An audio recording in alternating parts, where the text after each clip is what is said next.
আমরা যখন নদীতে বলুন, পুকুরে বলুন, খালে বলুন, জাল ফেললে কি ওঠে বলুন? মাছ ওঠে, তাই না? ও গেরিয়ে ওঠে, মাছ, নুড়ি, কাকর, বালি, গেরি, মানে অনেক কিছু আবর্জনা, অনেক কিছু উঠে আসে। কিন্তু এ জাল ভেলা কিন্তু দেশে জাল ভেলা নয়। গোপাল জাল ফেলেছে ঠিকই, কেন? জ্যান্ত মাছ ধরবে। কিন্তু কি হচ্ছে জানো আজ তার সঙ্গে? যত জালে পাতে ভালো মাছ নাহি পাই গো, যত জালে পাতে ভালো গো মাছ নাহি পাই, যত জালে পাতে ভালো মাছ নাহি পাই গো,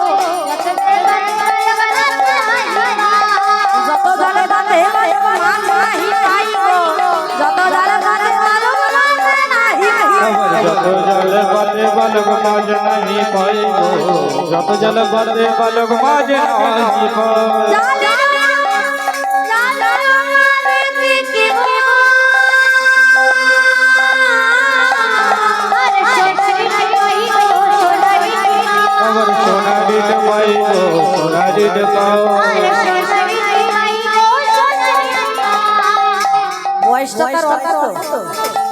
জালের মধ্যে কি পেয়েছে মায়েরা দেখো তো, লক্ষ্য করে।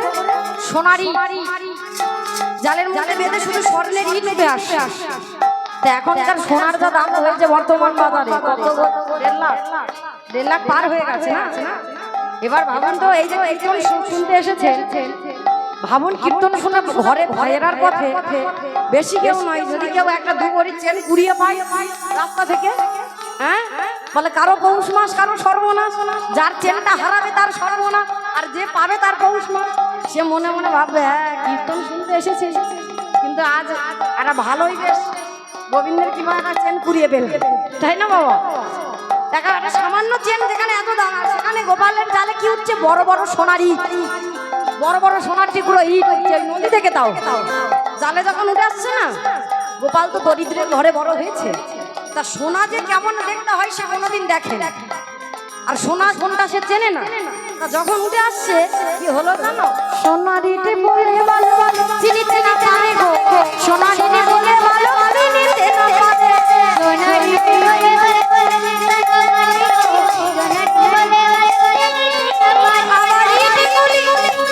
ইটে গুলি ইটে গুলি বলে ভালো।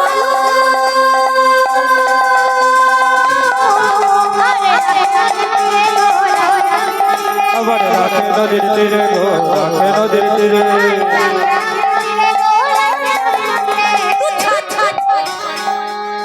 আজকে আমি আর জাল ফেলতে পারবো না, হ্যাঁ? এতবার জাল ফেলছে একটা মাছ ওঠে না। তবে যাই হোক, এবার লক্ষ্য করুন, জালে পেয়েছে সোনারি, না না যাই হোক, জালে আজ মাছ পাইনি তো কি হয়েছে? একটা কাজ হয়েছে, যাক ইট তো পেয়েছি।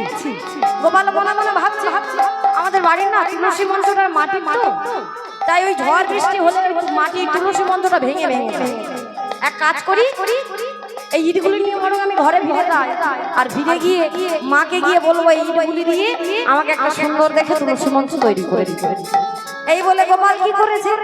ও মায়েরা, জালের মধ্যে ইটগুলো ভালো করে নিয়ে আর বেঁধে নিয়ে মস্তকে করে নিয়ে গোপাল আছে চলেছে, জালে করে ভালো করে বেঁধেছে, তারপর মাথাতে নিয়ে চলেছে সে আজ গৃহের উদ্দেশ্যে। উলুধ্বনি ধ্বনি, শঙ্খের ধ্বনি।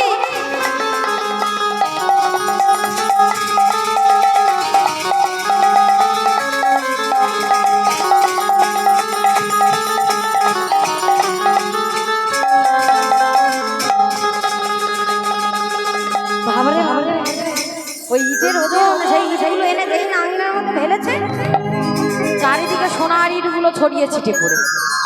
আর সেই সোনার ইটের ঝমকার ঝমকার শব্দ শুনে ব্রাহ্মণী মা আমার বেরিয়ে এসেছে, আই গোপাল! কি সর্বনাশ, এ আমি কি দেখছি? আমি যে নিজের চোখকে বিশ্বাস করতে পারছি না। আই গোপাল, এগুলো তুই কি নিয়ে এসেছিস? সত্যি করে বল, এগুলো তুই কোথায় পেয়েছিস? কেউ যদি দেখে ফেলে আমাদের ঘরে এমন সোনার টুকরো পড়ে আছে, আমাদের যে কত কটু কথা শোনাবে, আমরা যে দরিদ্র। এই তোকে কি আমরা এমন শিক্ষা দিয়েছি? সত্যি করে বল, এগুলো তুই কোথা থেকে চুরি করে এনেছিস? আমা, আমি চুরি করে আনি জানো না, আমাকে তুমি চোর বলো না, আমাকে ভুল বোঝো না।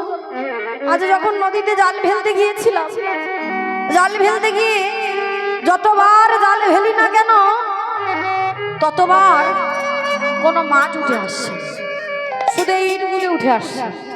আমি ভাবলাম আমাদের মাটির তুলসী মঞ্চ ইটগুলো আনলে আমাকে সুন্দর দেখে একটা তুলসী মঞ্চ তৈরি করে দেবে, তাই তো আমি নিয়ে এলাম। ও মামা, তুমি বলো না আমায় দেবে না তুলসী মঞ্চ করে? বলো না মা। গোপাল, তুই সত্যি কথা বলছিস বাবা? তুই নদীতে জাল ফেলতে গিয়ে পেয়েছিস? হ্যাঁ মা। ও মা, তুমি যদি আবার বলো না, তুমি না রাগ করো না, আমি তাহলে ওই ইটগুলো নিয়ে আবার নদীতে ফেলে দিয়ে আসতে পারি। না বাবা, তোকে ফেলে দিয়ে আসতে হবে না। ভগবান যখন পাঠিয়েছে ইটগুলো কোনো না কোনো উদ্দেশ্যে পাঠিয়েছে। দেখো, ভগবান যে জায়গায় যায় সে জায়গার মাটিটাকে পরীক্ষা করে নেয়, সেখানে কোনো লোভ লালসা আছে কিনা। তা সেই ইটগুলো পাঠিয়েছেন দেখার জন্য ব্রাহ্মণীর মনে কোনো লোভ আছে কিনা। কারণ সেই ইটগুলো বিক্রয় করলে তাদের সারা জীবন বিলাসিতা করে কেটে যেত, কিন্তু তা কিন্তু করেনি। গোপালের যে বাসনা হবে এই ইটগুলো দিয়ে তুলসী মঞ্চ, তা সারা নিশি জাগরণ হয়ে ব্রাহ্মণী মা ইটগুলোর গায়ে গোবর মাটির লেপন দিয়ে সুন্দর করে একটা বৃন্দাদেবীর বাসস্থান তৈরি করলে। আর যখন নিশি পার হয়ে প্রভাত হয়ে গেল, প্রভাতকালে গোপাল উঠে এসে সেই তুলসী মঞ্চের সামনে ওই বৃন্দাদেবীর সামনে প্রণাম জানিয়ে বলে উঠল, বলো তুলসী মহারানী কি, তুলসী মহারানী কি, তুলসী মহারানী কি। এই বলে ওই বৃন্দাদেবীর নামে জয় দিয়ে আবার কি করলো, জালটা নিয়েছে। আজকে আমি কিন্তু মাছ না, মাকে বলে যাচ্ছে, মা তুমি আমায় খুব বকেছো, কিন্তু আজকে আমি যতক্ষণ না জ্যান্ত মাছ ধরতে পারছি ততক্ষণ কিন্তু ফিরে আসবো না। আমার মনে মনে ভাবছি ছোট্ট ছেলে কখনো খেলে না, সে হয়তো বায়না ধরেছে, আচ্ছা যা যা যা, মা তো ধ্যান দেয়নি। কিন্তু গোপাল কি করেছে, জালটা নিয়ে আবার সেই নদীর কাছে গেছে আর দাঁড়িয়েছে। দাঁড়িয়ে কি করছে জানো, আবার দ্বিতীয়বারেতে ভালো জালে পাতিল, দ্বিতীয়বারেতে ভালো জালে পাতিল, দ্বিতীয়বারে ভালো জালে পাতিল, দ্বিতীয়বারে ভালো জালে পাতিল, দ্বিতীয়বারেতে ভালো জালে পাতিল, দ্বিতীয়বারে ভালো জালে পাতিল, দ্বিতীয়বারে বালক জালে যে পাতিল, দ্বিতীয়বারে বালক জালে যে পাতিল।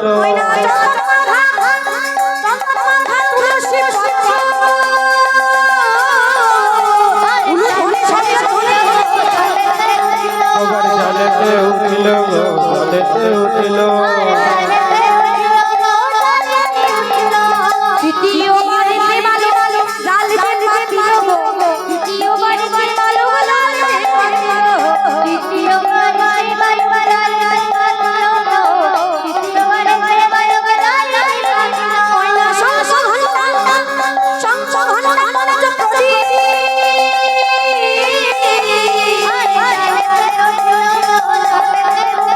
আবার জালেতে উঠিল, জালেতে উঠিল। আর ভালো লাগছে না, এত বড় জাল হয়েছে, এইদিকে এত মনে হচ্ছে কোনো মাছ মাছ, এইদিকে একবার জালটা ফেলে দেখে এই বলে নামটা নিয়েছি, প্রণাম করে এইদিকে ফেলতে কিছু পাবো, শুধু এই কি সব এই বলে গোপাল কি করেছে জানো, আবার ফেলে চতুর্থবারে ভালো ভালো জাল ফেলতে দিল, চতুর্থবারে ভালো জাল ফেলতে দিল, চতুর্থবারে ভালো জাল ফেলতে দিল, চতুর্থবারে ভালো জাল ফেলতে দিল, আজি চতুর্থবার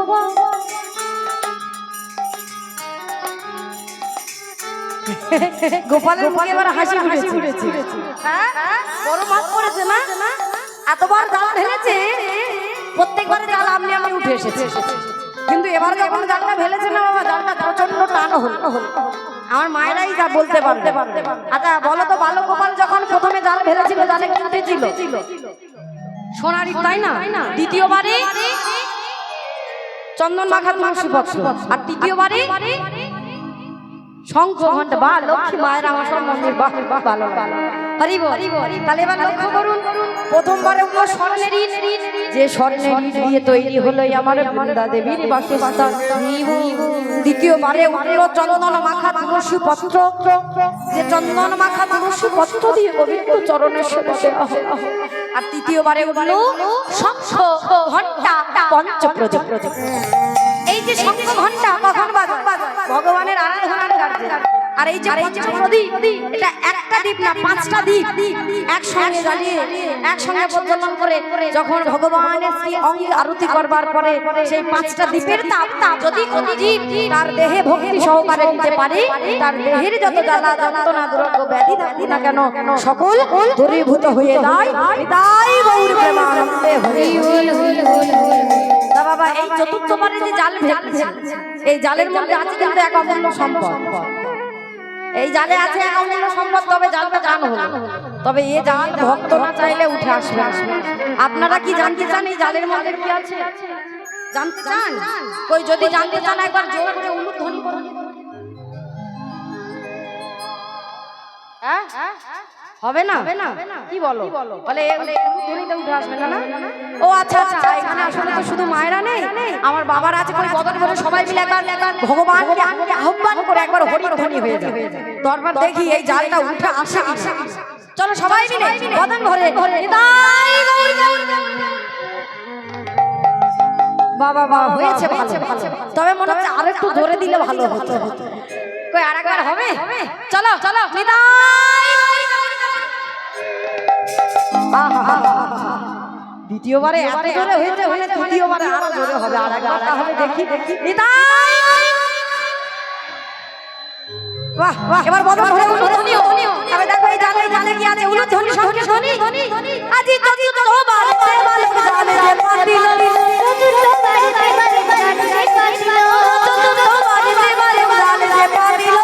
চতুর্থ বারে বালক জালে যে পাতিল, আমার জালের মধ্যে মদন মোহন উপনীত হলো। জালের মধ্যে মদন মোহন উপনীত হলো।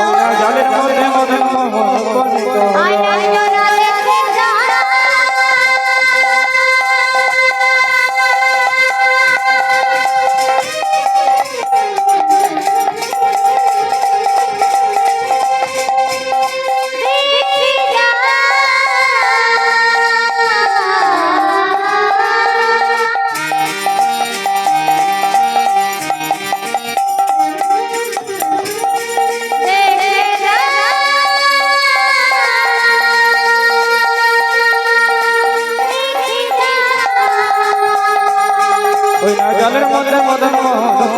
হলো। গোপালের জালে আজ মদন মোহন উঠে এসেছে স্বয়ং ভগবান। জালে জড়িয়ে একদম। তবে এই যে জাল দিয়ে নদীতে ফেলেছে, শুধু সেই জাল না গো, ওই গোপালের হাতে আছে আরো জাল। সেটা কোন জাল? সেটা হলো ভক্তি জাল। শুধু গোপালের একা ভক্তি নয়, যে শিলাবতী মায়ের গর্ভে জন্মেছিল যে গোপাল, সেই মায়ের ভক্তি, যাদের ঘরে বড় হচ্ছে, যারা মানুষ করছে তাকে, সেই বাবা মায়ের ভক্তি, তৎসহ গোপালের ভক্তি।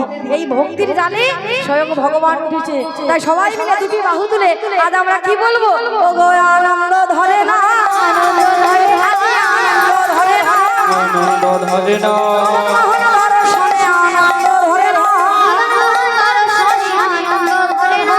মোহন দর্শনে হরি হরি হরি হরি, মদন মোহন দর্শনে হরি হরি হরি হরি হরি হরি হরি হরি, মদন মোহন দর্শনে হরি হরি হরি হরি আনন্দ ধরে না, আনন্দ ধরে না।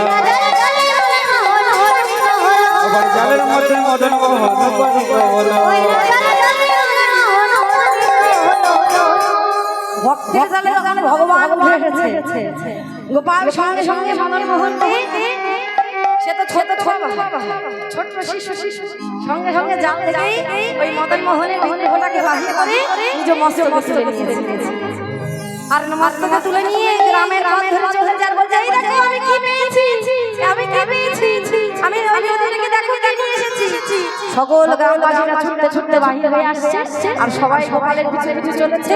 আর বদন ঘরে সবাই মিলে বলছে, জয় মদন মোহন কি, জয় মদন গোপাল কি, জয় গিরিধারীর হার কি, জয় জয়। সবাই মিলে গাইতে গাইতে চলেছে গোপালের সঙ্গে। হরি বল হরি হরি। মনোহর গোপালা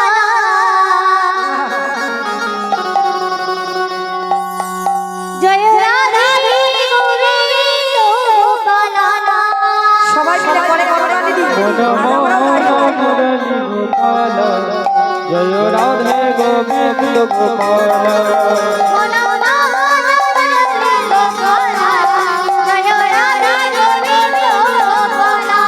মনমোহন মুরলী গোপাল, জয় রাধে গোবিন্দ গোপাল।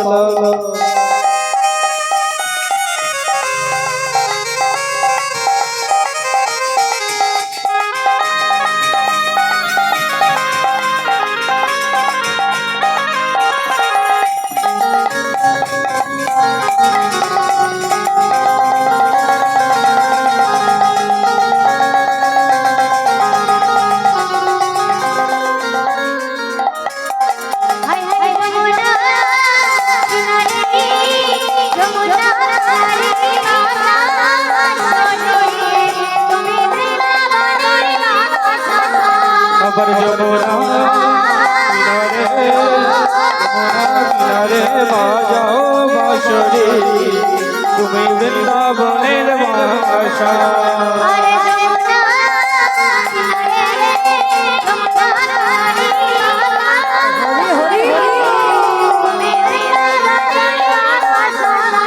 আবার যমুনা কিনারে, যমুনা কিনারে বাজাও বাঁশরি, তুমি বৃন্দাবনের বাসা।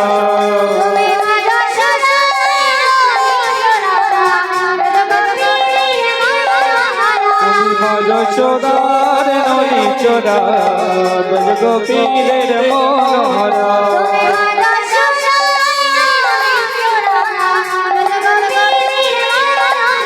তুমি যশোদার নলি চোরা, ব্রজ গোপীদের মনোহরা।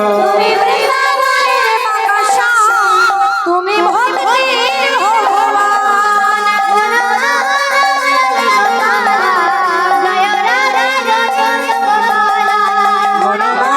মুরলী গোপাল, জয় রাধে গোবিন্দ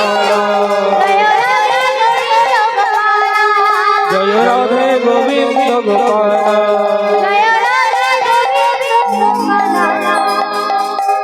ছোট্ট গোপাল যখন মস্তকে করে মদন মোহন চলেছে, ঠিক এমন সময় পথে চলতে চলতে এক জায়গায় হলো দৈববাণী। কে যেন এসে তার গানের কাছে বলছে, শোনো হে ছোট্ট বালক গোপাল, আমায় তুমি নিয়ে গিয়ে রাখবে তোমার পিতা ওই ব্রাহ্মণের ঘরে। তোমার কাছে হয়তো আমাকে অনেকে চাইবে, কিন্তু তুমি কারো হস্ত তুলে দিও না। তুমি তোমার পিতার ঘরে গিয়ে আমায় রেখো। কেউ তোমায় অর্থ দিক, দামি বস্তু দিক, তার বিনিময়ে যেন তুমি কারো হস্তে আমায় তুলে দিও না। দৈববাণী করে ভগবান বলে দিল, আমায় তুমি নিয়ে গিয়ে রাখবে তোমার পিতার ঘরে। কেউ চাইলেও কারো হাতে তুমি দেবে না। ছোট্ট বালক গোপাল সেই কথা অনুযায়ী মদন মোহনকে নিয়ে গিয়ে রাখলেন তাদের ওই ছোট্ট তালপাতার কুটিরে।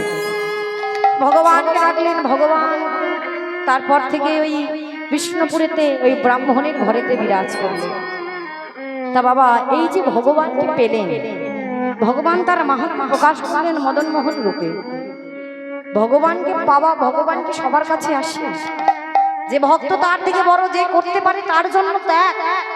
এই যে শিলাবতী মা ত্যাগ করেছিলেন। কথাই বলে মাটি ভালো হলে গাছ ভালো হবে, আর গাছ যদি ভালো হয় তবে ফল ভালো হবে, তাই না? তার মাটি ভালো ছিল। যে মা ভগবানের জন্য সন্তানকে ত্যাগ করে, সে ভগবান না সাড়া দিয়ে না এসে থাকতে পারে তাদের কাছে। তাই সেই সন্তানের হাতে ভগবান আমার উঠে এলো। শুধু উঠে এলো না, যখন থেকে গোপাল মদন মোহনকে পেলেন না, ওই গোপালে এবং ওই ব্রাহ্মণের একটা নাম ডাক ছড়িয়ে পড়লো চারিদিকে, যে ওই ভক্তের গৃহেতে স্বয়ং ভগবান বিরাজ করছে, তাদের একটা নাম ডাক ছড়িয়ে পড়লো। আর সেই ভগবানের মাহাত্ম্যের আস্বাদন করবার জন্য দূর দূরান্ত থেকে ভক্তরা আসতে লাগলো এবং নিত্য নিত্য সেবা দিতে থাকলো। ভগবান তাদের ঘরে দেবার বাধা হয়ে থাকলো। তবে ভগবানের মাহাত্ম্য কথা কখনো বলে শেষ করা যায় না। তার মাহাত্ম্য কথা যতই বলি কখনোই শেষ করা যায় না। কারণ এরপর থেকে এই মদন মোহন দিয়ে আবার অনেক ভক্তদের কাছে তিনি পরীক্ষা নিয়েছেন, অনেকের কাছে আবার বাধাও থেকেছে। শুরু এইভাবেই গোপাল জালের মধ্যে পেয়েছিলেন ভগবান, জ্যান্ত মাছ ধরতে যাবে বলে। তবে মায়েরা, এই যে সময়টুকুর মধ্যে আমরা যে লীলাটা আস্বাদন করলাম, এইভাবে ভক্তির জালে ভগবান, ভক্তির জালে, শুধু ভক্তির জালে না, ভক্তির জালে বাধা পড়ে স্বয়ং তিনি এলেন তার ভক্তদেরকে কৃপা করবার জন্য। তবে যখনই এলেন সেই ব্রাহ্মণে গিয়ে চৌদিক থেকে ভক্তবৃন্দগণ তারা মনের আনন্দে আসতে লাগলো। আর শুধু আসতে লাগলো না গো, ওই ব্রাহ্মণের ঘরে এসে সবাই মনের আনন্দে ভগবানকে সেবা দেয়। আর কি করে জানো, সেবা দেবার পরে জানালা দরজা বন্ধ করা থাকে, কিন্তু জানালা দরজা যখন বন্ধ করা থাকে, এইদিকে বাহিরে সকলে কি করে, মনের আনন্দে কেহ নাচে, কেহ গায়, কেহ বলে হরি, কেহ নাচে কেহ গায় কেহ বলে হরি হরি, কেহ নাচে, কেহ গায়, কেহ বলে হরি হরি, আজি কেহ নাচে কেহ গায় কেহ বলে হরি, আবার ধুলাতে লইয়া কেহ গায় গড়াগড়ি, আবার ধুলাতে লইয়া কেহ গায় গড়াগড়ি, আবার ধুলাতে পড়িয়া কেহ দেয় গড়াগড়ি। তাদের গৃহেতে আপনি আমাদের ভক্তি, কিন্তু সবাই এসছে। কেউ আবার আস্তে আস্তে ভগবানের জন্য ক্ষীর ও স্বর্ণমণি, কেউ আবার ঘৃত, দুগ্ধ, ছানা নিয়ে আসে ভগবানকে সেবা দেওয়ার জন্য। এবার বলবো মায়েরা, দিই না ভগবানকে দুগ্ধ, ছানা, নকুল দানা, বাতাসা সেবা করে ঠিক বলছি এ বাবা, করে না? হ্যাঁ, কি মেনে চলে যায় এই রে না। আমার কয়েকজন মায়েরা তাও বলেছে হ্যাঁ করে। জানেন মায়েরা, করেন না কখনো বলবেন না। কেন বলুন তো? একটা কথা আছে জানবেন, বিশ্বাসে মেলাই বস্তু, তর্কে বহুদূর। আর ভগবান নিজে বলেছে, ভক্ত আমায় সেবা দিলে তবে সেবা পায়, আর ভক্ত না দিলে সেবা আমি উপাস চলে যাই। তবে ভগবান আমরা যে বলছি করে না সেবা, সেটা কোনটা? আমরা দেখতে পাই নকুল দানা দুটো দিই, দুটোই পরে রয়। যদি চারটে বাতাসা দিই, চারটে বাতাসাই পরে থাকে, তাহলে খেলোটা দেখো।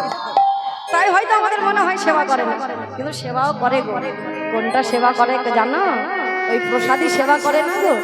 এই জগতেই ভগবান আমার সেবা করে, কোনটা কোনোদিন জিজ্ঞাসা করেছো? হ্যাঁ, কেউ জিজ্ঞাসা করেছো কি সেবা করে? এ বাবা করো না।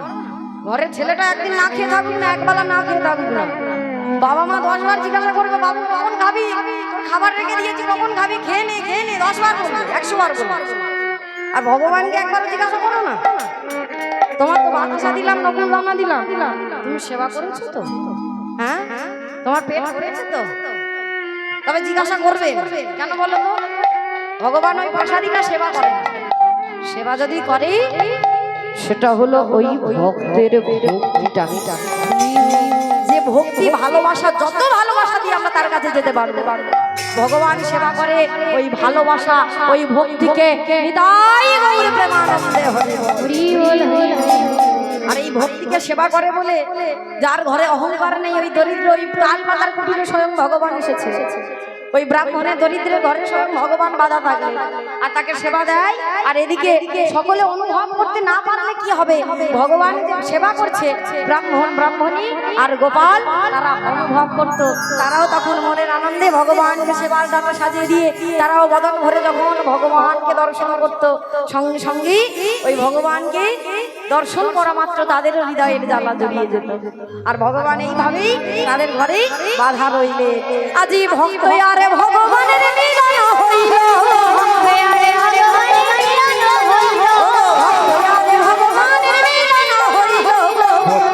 ভগবানের মিলন হইল।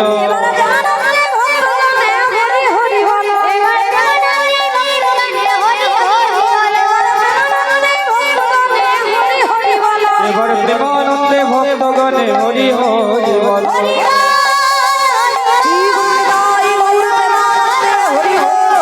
হরি বল হরি বল হরি বল হরি বল